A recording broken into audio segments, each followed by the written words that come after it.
the saga of my brother's cancer scare and the big bad grandma. Hello. I'm new here and have a ton of stories about my grandma. She's a total nightmare, to put it mildly. I've got my own tales and some from my mom. She was the textbook definition of a monstrous mother-in-law, but that's not the point right now. This story, though, has got my blood boiling. From now on, she's e.g. entitled grandma, because I refuse to call her family. Recently, my older brother, 22, found a weird lump in his neck. This has been a month-long mess, so I'll start from the top. When he found out, his first move was to call my mom and dad, letting them decide who to tell. My mom told her mom, e.g. so she could send food, clothes, money, whatever. E.g. didn't catch wind of it until about a week later, mostly because she wasn't going to lift a finger except to harass us. When she found out, she called my brother and tore into him for not telling her first. She raged about how he's so selfish for keeping this diagnosis from her. A nurse. It's ridiculous. She's a CNA, no shade to CNAs, you're amazing. But my family's full of actual nurses and doctors. My brother's even heading to med school. Plus, her job doesn't give her a free pass to our personal business. We didn't tell extended family yet because we didn't know if it was cancer or just a cyst. We didn't want to stir up pointless drama. But e.g., she spent the month blowing up his phone with calls and texts. When he didn't answer, she bombarded me and my other brother.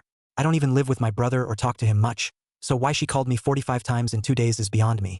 I blocked her so I could focus on school without my phone buzzing nonstop. She only stopped when my dad stepped in and forced her to back off. We thought that was the end of it. Spoiler, it wasn't. We had to travel to my dad's place for the lump removal. Insurance nonsense meant we couldn't stay local. It was just supposed to be me, mom, and dad. I was there mostly to keep mom company. When we told the family, E.G. called my brother and demanded he go to Mayo Rochester for a second opinion. We didn't even have a first opinion yet. All we knew was the lump had to come out. It hadn't been biopsied or sent to pathology. She kept trashing the hospital we picked, saying Rochester was closer. It's not. It's farther. We were going to Belland or Amplify by Belland, and my dad, who works there, lost it. This Belland, not some dump. He called her and told her to shut her trap. Silence. We hoped that was it. It wasn't. The trip was supposed to be 3.5 days. Leave Tuesday night, back Friday afternoon. Just the 4 of us. But E.G., true to form, couldn't stay out of it. She announced, on freaking Facebook, that she'd be at her grandbaby's surgery to support him and asked people to pray for her, not him. We had no clue she was coming until that post. A day before we left. We gritted our teeth, trying to keep things calm for my brother. When we got there, it started okay. First night, we grabbed dinner and planned the next day. CT at 9:15, surgery consult at 11:30, then some family time exploring the city. The morning went fine, breakfast, CT, no hiccups. I was supposed to meet my stepmom to shop for post-surgery stuff, but E.G. showed up at the hospital. At the CT, she demanded to take mom's spot in the room, claiming she had more right because she knew more than mom. My mom, the actual mother of my brother. Before mom could snap back, my brother shut E.G. down hard, and she sulked in the corner while he went in with my parents. The appointment took an hour. My stepmom and I were about to head out shopping, catching up and making plans, when E.G. barged in again. She demanded we stay or bring her along. We said no. It was just for us since I hadn't seen my stepmom in forever. That's when she flipped. She called me a disappointment for not thinking of her. An ungrateful little jerk. She ranted about how she'd kill to see her grandma again, and you never know. She might keel over any second. Then she demanded to know why I didn't defend her and why I blocked her. Honestly, after years of her garbage, high school burnout, and it being 9 in the freaking morning, I was done. I snapped. If you dropped dead right now, I wouldn't bat an eye. Turned on my heel with my stepmom and left. After the CT, we tried to enjoy some family time before the next appointment. E.G. seized control, dragging us to places she wanted, claiming they'd be good for my brother, and begging him to buy her stuff. She whined that this was just as hard on her as it was on him. I bit my tongue, steering my brother away. My stepmom and I tag-teamed her whenever she nitpicked him, like why she couldn't go into the appointment. We shut her down fast. At the consult, I stayed back to do schoolwork since I was missing days and was emotionally drained from dealing with this boomer toddler. E.G. started pestering me again, this time playing nice, asking about school. I told her my senior year plans and post-college goals. She jumped in, telling me what I should do. Follow dad, be a respiratory therapist, or better yet, a CNA like her. I said no, I'm set on psychology or physical therapy, end of story. She pouted, then tried dictating my senior classes, saying I'm slow and can't handle calculus and physics together. I ignored her. She got mad I wasn't listening. I wish I'd had a clever comeback, but all I managed was, "This is why no one wants you around." That quieted her for a bit. Lunchtime rolled around, my brother's pick. E.G. trashed his choice, Cancun, calling it low class with bad food. At the restaurant, she tried ordering for us. We ignored her, but when I ordered enchiladas, she went off. She lectured me about cholesterol and weight, saying, "A fat PT is a bad PT." I stared, then switched seats. leaving her alone at the table's end. When the waiter came, she tried changing my order to a salad, saying I didn't need carbs. I'm bulking. I want my carbs. Mom told her to shut it. Aji opened her mouth to argue, but Dad's death glare silenced her. She stayed quiet, sulking, until we headed back to the hotel. Then she begged me to stay with her. I wasn't planning to. I didn't want Mom alone. I refused, and she grabbed my arm, trying to drag me off, calling me a brat who should respect her elders. I yanked free, called her a wretched old bat who needs to take a hint, and stormed off to bed. Next day, we heard she went home, claiming she knows when she's not wanted. Yeah, right? She sent us all a novel-length text rant about how disappointed she was, how we didn't respect her, how stressed she was about my brother's cancer, and how she just wanted family time. I ignored her. The trip ended well. My brother's surgery was a success. Benign lump, just a lymph node removed. He's got a cool scar now. EG's still blocked. TLDR. EG turned my brother's cancer scare into her personal drama, tormenting us all. Want more EG stories? I've got plenty. Sorry for any formatting or spelling mess.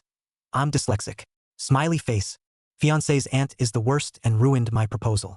Sorry for the long post. I'm bored during the holidays, feeling under the weather, and I just need to vent about my 35M, fiancée's 32F, aunt, who's in her 70s and hands down the most wretched woman I've ever met. A bit of backstory. My fiancée's dad and her aunt immigrated to the US in the 80s. Chasing the American dream back then was brutal, and I respect them for leaving their families behind for a better shot. They eventually brought all their siblings over, and now they live within a 5-minute drive of each other in the same town. Hard work paid off, but it turned them arrogant and entitled. Coming from a culture where elders get automatic respect doesn't help either. Her dad's never liked me. Won't even meet me halfway despite me showing up with gifts or drinks to break the ice. It's wild because he's the nice uncle to everyone else but treats me like I'm invisible. The aunt? She's the family matriarch, ruling with an iron fist and a fat wallet. Money's her obsession.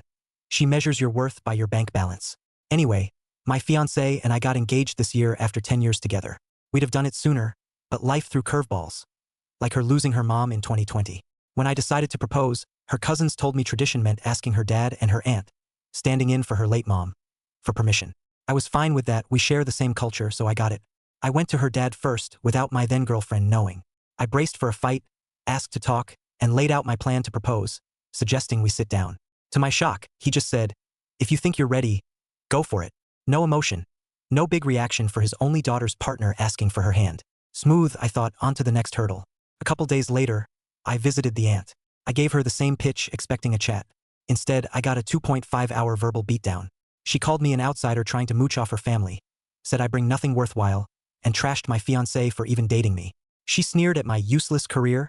I'm an education specialist, finishing my master's this year. Then she demanded to know if my fiancé and I were intimate. I told her it's not my place to spill that, but she could trust I'd never pressure my fiancé into anything. Her response? 10 years and you haven't touched her? What? Slur replaced with jerk. She yelled for another auntie visiting the house. Get in here. This guy says he's been with my niece for 10 years and hasn't laid a hand on her. Look at this jerk. Don't lie. I know how men think. Next, she demanded I hand over access to my bank account and assets so she could judge if I'm worthy of her, not my fiancé. Then she trashed my fiancé and her late mom, saying the mom kept my fiancé away from family and must have been brain dead to think that was smart. She blamed my fiancé's trashy habits, like dating me, on her mom. I was fuming. Insult me all you want, but dragging my fiancé and her mom, the only one in her immediate family who accepted me, crossed a line. I bit my tongue to avoid drama that might tip off my fiancé and ruin the surprise. But I guess my face betrayed me, because she snapped, "Why do your eyes look like that? They're plotting something nasty. This is why you're no good for us." I'd had it. I cut it short, said I had to leave, and told her, "Even if you hate it, I'm proposing and it's her call. Please don't ruin the surprise." She shot back, "I hope she's smart and says no. Goodbye." The day before the proposal, a cousin texted me. The aunt ratted me out. She called my fiancé, griping about some family member, then pivoted to whining about me, spilling that I'd asked permission. I was enraged. Months of planning torched. I'd even flown in family from her mom's side out of state to witness it. Their plane had just taken off. Couldn't delay, so I went ahead. She knew it was coming, but not when. I set up a photo shoot for our 10-year dating anniversary at a local flower and nature garden. It went off perfectly. Loved ones hid until I popped the question, and she said yes. The out-of-state family being there still surprised her. At least, we celebrated after, but her dad's side didn't show. It crushed me when she called her dad to join us at the restaurant and he brushed her off, saying he had to buy shampoo at Costco for an auntie. We still had fun. The next day, we visited the aunt to pay respects. Her dad was there, silent as ever. The aunt glanced at my fiancé's ring and sneered loud enough for me to hear. That's all he can afford? Poor thing, Mija. My fiancé, a saint, just smiled at me and said, it's perfect to me. My anger melted away. We left soon after. Now we're back for the holidays, and her dad's side is a disaster. I've been sick, so I've dodged the aunt's place. Their family's feuding with another branch one of the siblings married into. The aunt's griping that the other side dares celebrate like they own the holidays. She's still ranting about me, demanding my bank details and proof of assets to deem me acceptable. Meanwhile, her nephew's spiraling. Hooked on heavy drugs, held his dad, her brother, at gunpoint, got arrested. They begged her to bail him out. But apparently, I'm the real blight for loving my fiancé. Happy holidays. To be clear, my fiancé doesn't share her family's toxic values. I wouldn't deal with them if she wasn't worth it. Thanks for reading. TLDR. My fiancé's aunt is a vile, miserable hag who was so furious about my proposal she ruined the surprise by blabbing to my fiancé.